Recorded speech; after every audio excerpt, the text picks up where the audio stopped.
Hai, have a nice day. So, hari ni saya nak kongsi dengan anda laundry cabinet aluminium. So, kalau anda tengok dekat bahagian sini, bahagian sini ialah bahagian yard rumah customer lah. So, customer gunakan washer 2-in-1. Dan dekat atas ni kita buat dia punya laundry cabinet aluminium menggunakan pintu European. Jadi, pintu ni sliding door untuk tingkap ni. So, kita boleh tolak ke tepi. So, anda akan dapat satu view yang sangat cerah dekat bahagian yard untuk laundry area lah.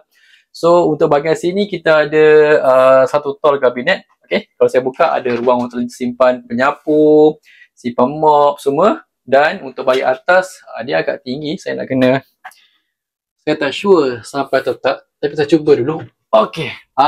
So, bahagian atas tu ada lagi ruang simpanan untuk bahagian laundry area ni lah.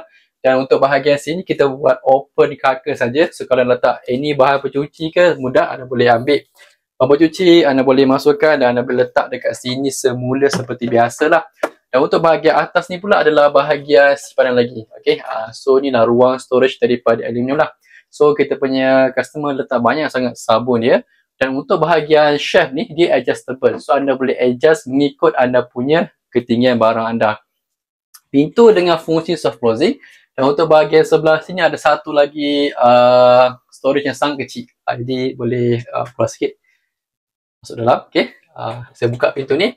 So, anda akan nampak satu ruang, apa ni nama dia? So, simpanan yang sangat banyak kat sini lagi. Okay, boleh simpan semua sabun-sabun anda. Dan pintu seperti biasa ada fungsi soft closing. Jadi, ini adalah ruang kabinet aluminium untuk bahagian laundry area. So, kalau anda nak buat untuk kabinet aluminium dekat bahagian laundry area, anda boleh contact saya. Ingat, anda boleh DM segera dapatkan quotation, dapatkan design dan terus book untuk pemasangan sebelum Hari Raya. Okay, so itu saja daripada saya. Have a good day. Bye.